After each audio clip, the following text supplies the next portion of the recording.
program are the contents of a recently unearthed repository classified by the secret government, the Phenomenon Archives.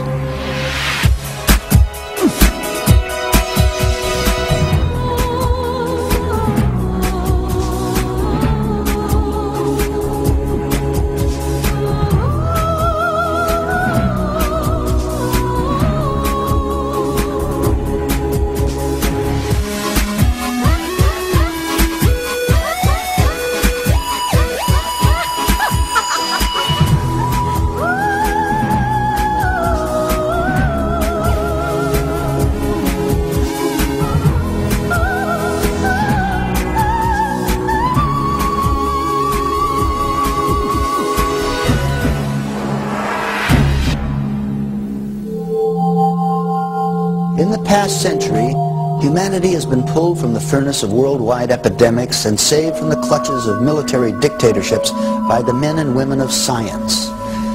Now that we've come to consider them almost venerable, what if we were to discover that the attitudes of these professionals have taken a turn toward the darker side? Are the people of science today serving an agenda of integrity, or some vast corporate policy wherein the consumer is the unwitting guinea pig for the testing of profit-making pharmaceuticals?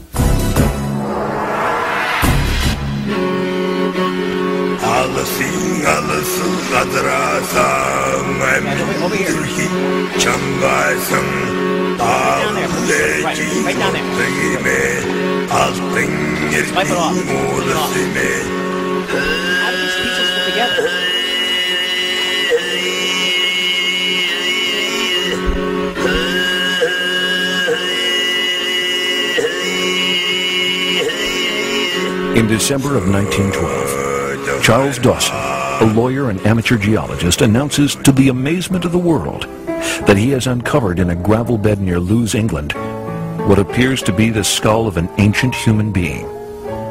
The world regales Dawson with the laurels of international celebrity, touting his discovery as the long sought-after missing link, the evolutionary bridge between ape and man.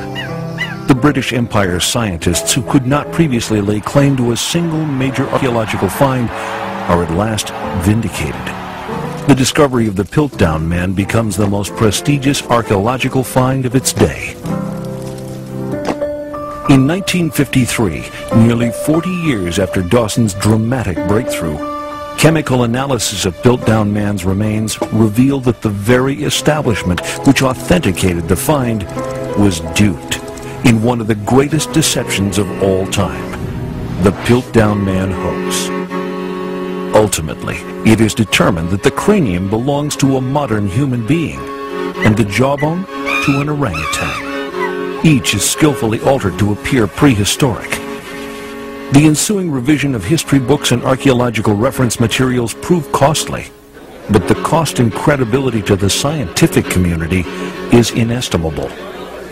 There's corruption in any field. I mean, there are great people, and there are people that are somewhat corrupt in any field. Science is no different. Does fraud occasionally happen? Yes, it occasionally happens. Oh God, I could spend an entire day telling you about the science and research fraud that my colleagues and I know about. The famous case of the Wright brothers, was it the New York Times said that they were committing a fraud the day before they actually flew their plane?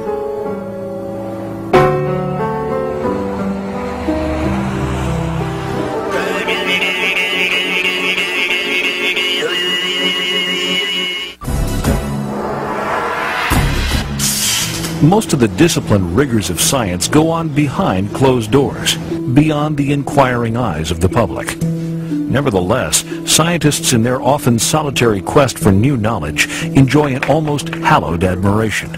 They are granted a virtual hands-off policy by our modern world to create, advance, and mold the future of civilization. I think that the society does have the concept that scientists are purer than other people, and they're omniscient, and for that reason they can do no wrong. Given this revered social standing, the field of science is now more competitive than ever. There is enormous pressure on scientists to obtain grant funding. It is very demanding, The process is nerve-wracking for scientists. In most universities now, you can't really do the research you want to do unless you have funding for it. And funding is more and more difficult to get. So at places like MIT, you have to go where the money is, even to publish.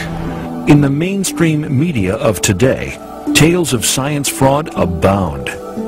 Some of the most classical cases that I can think of, first was a psychiatrist from Arcadia, California, who falsely claimed that a drug, THA, was a treatment for Alzheimer's, and subsequently that created a tremendous demand for this drug. But he was busted by one of my colleagues at the FDA, who forced him to retract his results. Another case involves 4 pharmaceutical companies caught making payments to a top government researcher to secure his assistance in accessing confidential research he is conducting at the National Institutes of Health. And in a court of law, one group of industry-sponsored scientists stands behind their shameless, quote, conclusive research, unquote, that cigarette smoking is in no way harmful to human health. There was a junior researcher at the Harvard Medical School who published 18 major articles and 100 abstracts, most of which were completely bogus. He was fleshed out by another colleague of mine from the National Institutes of Health, Walter Stewart. Stewart was also caught a professor at the University of California at San Diego, who was writing papers at a rate of 1 every 10 days, and they were all based on complete fabrications. He was forced to withdraw and retract 15 of these papers. Unfortunately, the field of science is strewn with cases like this. There are more than 1 million practitioners of science in the United States alone. These men and women are, for the most part, actively engaged in the advancement of prosperity. Yet critics argue that science is too often done as fast practice. That these same scientists we have learned to depend on are guilty of cutting corners by rushing results in order to get their papers published, have their research ideas funded, and beat out their peers in an ongoing struggle for fame, glory, and financial reward. No, science is not a career for the faint of heart. Does it follow then that in a society where financial gain is considered the ultimate praise, the temptation to cheat has become too mighty? Has the reality of science fraud become so commonplace that fudging research is an accepted norm? An astronomer faking the discovery of an unknown star may set planetary science back years, as the Piltdown scam did to the field of archaeology. The ramifications of fudged research in other fields of science, however, foretell a much greater danger to our world and to individual human life.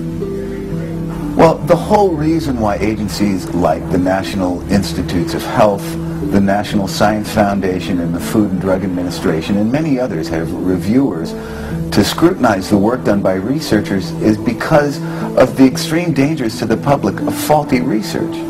I'm aware of a number of faulty drug studies that were contaminated and biased either deliberately or unintentionally, testing certain drugs on patients with a variety of ailments that ended up as articles in medical journals only to have been retracted later. If an innocent doctor had read any of these articles, they may well have prescribed that drug to a patient and ended up making things much worse. Good morning. Do you mind showing your throat to these men?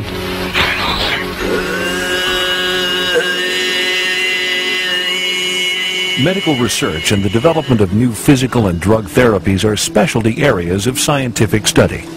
Because the potential financial gains to drug companies working in this arena are so vast, experts complain that the tendency toward conflict of interest is increased. Such has certainly been the case in the area of AIDS research. We have multiple interest, multi-billion-dollar international companies coming into the field because they see the potential of offering the public all their drugs as the cure. Well, drugs have not been the cure. The drugs haven't been the cure for heart disease. Diet and lifestyle change has been.